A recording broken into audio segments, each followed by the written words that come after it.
सरकार से सबसे पहले यही उम्मीद है कि लोगों की सुरक्षा की तरफ ज़्यादा ध्यान देना चाहिए रेलवे में। रेलवे को इस बात पे इन्वेस्ट करना चाहिए कि जो उनका सिस्टम है वो सिक्योर हो, एक्सीडेंट प्रोन हो। और थर्ड चीज़ कि जो टाइम और रेलवे का मतलब जो अवेलेबिलिटी है वो भी बढ़नी चाहिए। सबसे पहले तो मुझे ये लगता है कि सेफ्टी और सिक्योरिटी सभी की, नॉट ओनली वुमेन बट सभी की सेफ्टी और सिक्योरिटी पे थोड़ा ज़्यादा ध्यान देना चाहिए। क्योंकि अभी जैसे मैं कुछ नोट कर रही थी कि कुछ लोग ऐसे मुझे लग रहा है कि जैसे किसी का पर्स मारने के लिए ऐसे बड़े खड़े होकर सबका सामान चेक कर रहे हैं। तो मुझे लगता है कि सेफ्टी और security first of all and then women hygiene of course, sanitation और उसकी जो भी रिक्वायरमेंट्स हैं वुमेन की।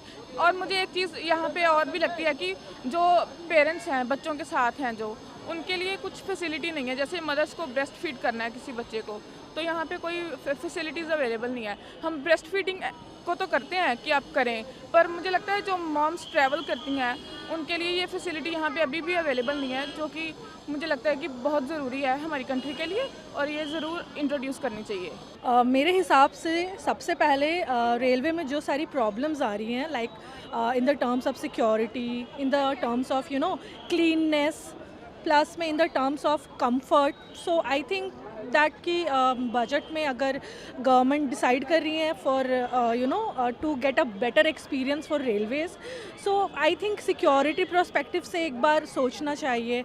आई थिंक सिक्योरिटी में कुछ नया लाना चाहिए, प्लस क्लीननेस में इन्वेस्ट करना चाहिए। लाइक जैसे आप देख रहे हो Delhi metro is very clean and it's known for its hygiene. So I feel that government should like obey that thing into our government railways, Indian railways. So that's what I feel and hope for the best. Ma'am, सबसे पहले तो मैं आपको बता दूं कि ये आम आदमी का देश है हिंदुस्तान। यहाँ पे मिडिल क्लास फैमिली 80% हैं कम से कम। मैं तो दो ही चीज़ें बोलूँगा कि एक तो रेलवे में सिक्योरिटी होनी चाहिए लोगों को, जो लोग बागों को कहीं से कोई दिक्कत ना हो। दूसरी चीज़ सफाई की उत्तम व्यवस्था होनी चाहिए। बहुत सारे रेलवे अगर आप दिल्ली में ही देखें तो बहुत सारी ट्रेन ऐसी हैं जिसके अंदर आपको टॉयलेट की व्यवस्था नहीं होगी, पानी नहीं आएगा, गंदगी इतनी फैली होगी कि आपको 12 घंटे के जर्नी करने के लिए आपको ऐसा लगेगा कि मैं कहीं मतलब बीमार ना पड़ जाऊँ। तो मेरे हिसाब से तो मैम दो चीज़ें होनी चाहिए जिसकी मतलब बहुत अच्छी ज़रूरी है। और दूसरी चीज़, अगर ट्रेन लेट होती है तो अगर बहुत ज़्यादा फॉग है या फिर कुछ अनहैपनिंग मतलब घटना होती है तो फिर वो बात मुझे आती है समझ में कि भाई लेट हो रही है। अगर नहीं है तो फिर लेट क्यों हो रही है, उस पर भी थोड़ा सा ध्यान देना चाहिए। मैम, रेलवे से हमें उम्मीद यही है कि सबसे बड़ी बात है इतनी बड़ी जनसंख्या है भारत देश में एंड हमारी कहने हम अनुसार अगर हम चलते हैं तो सबसे बड़ी बात है रेलवे में हम अगर इमरजेंसी में कहीं भी जाते हैं 10 दिन या 5 दिन के अंदर में अगर हम चाहते हैं तो सबसे पहली बात तो हमें टिकट मिलता नहीं है। तो रेल का बजट जो इस हिसाब से हो, पहली बात तो एक तो ट्रेनें की सुविधा बढ़ाएं, मैक्सिमम ट्रेनें चलाएं या तो लोगों को टिकट मिल सके, सहूलियत मिले इस चीज़ को लेके।